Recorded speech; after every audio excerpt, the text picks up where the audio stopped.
So to make my naan bread, I have some ingredients laid out. When I make bread, I always put the wet ingredients in first, then I'll put all the dry stuff in. So I'll show you. So it takes 7 tablespoons of water,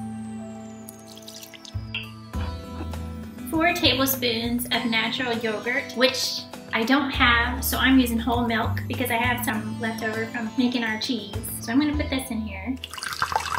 1 tablespoon of melted ghee or butter, 2 teaspoons of honey. So pretty.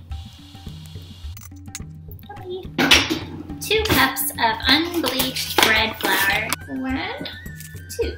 And while I'm mixing it, if it seems to need, if it's too sticky, then I'll add more flour, or if it's too dry, I'll just add more water and milk. Make sure that flour covers all the liquids. You can't see any liquid. And then I'm gonna add salt, and since I already put honey in there, it doesn't need sugar, and it's gonna call for some yeast. So I'm gonna make a little hole to put the yeast in. Not such a big hole that it gets the liquid up through there, but just about like that. So that way it won't touch the salts yet. I don't know, that's just how I do it. 1 teaspoon of yeast, and I literally use a spoon. I keep my yeast in the refrigerator too. And that'll go right in the little hole that I made. And then 1 teaspoon of salt. Now I personally like to use kosher salt. And then I'm gonna put the salt in a corner that it won't touch the yeast quite yet. So we don't want any reaction starting. We're gonna put the salt right over here. And now it's ready to mix. So now I'm gonna start mixing up the bread with my hands. Just gonna go like this to begin with.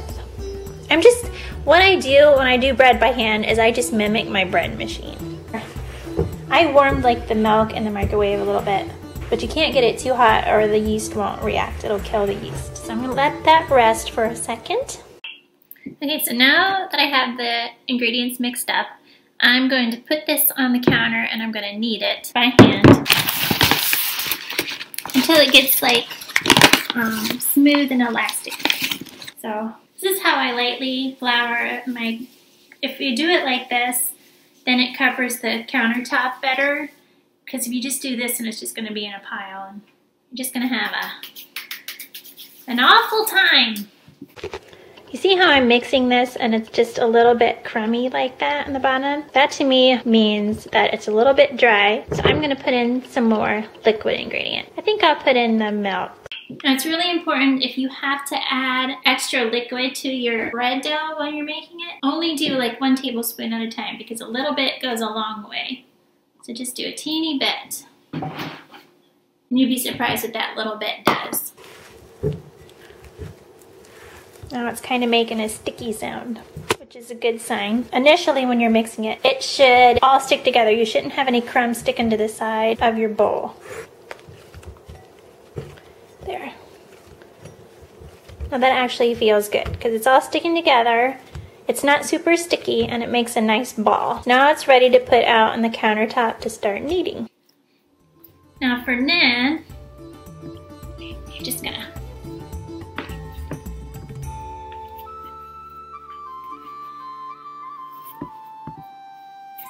it's still a bit dry feeling, but I'm gonna keep kneading it and see what happens. If it needs more moisture, I'll just sprinkle some on the top. Not a big deal.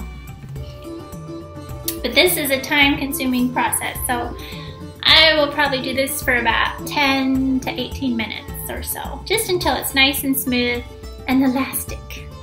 So I'll see you later. So now I'm done kneading the dough. And it's all nice and smooth and it's elastic, so it's ready to raise. I have to grease the bowl first. Then I'll put the dough in and then I'll let it raise. I'll probably put it outside covered because it's warm out there. Pretty soon that'll be done. Hi guys, it's about 9 o'clock now. Came out to get my bread dough here. Yeah, it rose. Oof. Just bring it in the house. It's not as warm out as I thought it was. It's kind of chilly actually. Trying to get in the house without breaking something. Okay, looks really good. Looks really nice.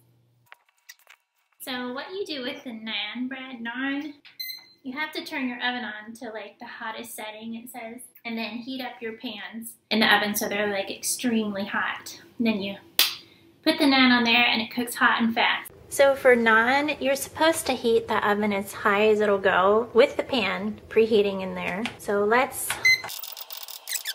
450, okay. Start. So 450 degrees, preheating the pan. Hope it makes it. I'm gonna take this and I'm gonna make 3 equal pieces. Maybe about like this. So these are just rolled out into a teardrop shape. Now I want it to be like a 1/4 inch to 1/3 of an inch thick. I might have to break down and use one.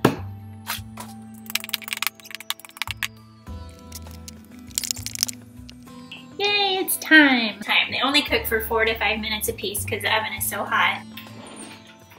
Definitely need hot pads.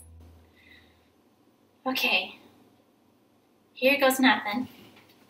It didn't say anything about greasing the pan, so I'm gonna pull it out. It'd be like a real, and then you slap it on, and you throw it in, and it's supposed to puff up, so I hope it does it. Look at how that's puffing up in there. Wow, some people prick theirs. I think I'm gonna do that to the next one because some people don't like them puffed up that much. You can also flavor your naan with coriander or cilantro. So I'm gonna do that, I think, because that sounds delicious. I love cilantro. Coriander. Fork, so it doesn't puff up too high. Now when this comes out of the oven, you're supposed to brush it with melted ghee or butter, but I forgot to melt butter. But that's okay, because you can always just unwrap a stick of butter and rub it on the top of the hot bread. It's okay. No need to panic. Here it is. Throw the next one in there. It smells so good. I wish you can smell it. So this is our first naan bread that we made. And I must say it came out really nice. So, and what I like to do, ooh, it's hot. If you don't poke it with the fork, you can let it puff up like this and just fill it with chicken salad or whatever you want to, because it would be really delicious. Take my homemade paneer or Indian cheese, and we just made that in the previous episode. So if you want to see how to do that, click here, and then you will see that whole process. I crumble that over the top, and then add some fresh things like peppers. And I thought I had a tomato in the fridge, but I don't. But I do have a sweet pepper, so I'm gonna use that. And of course, cilantro.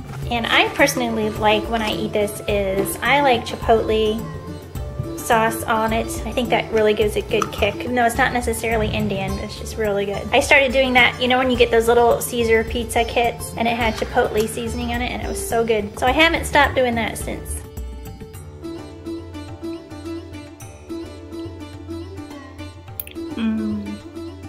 It's so good.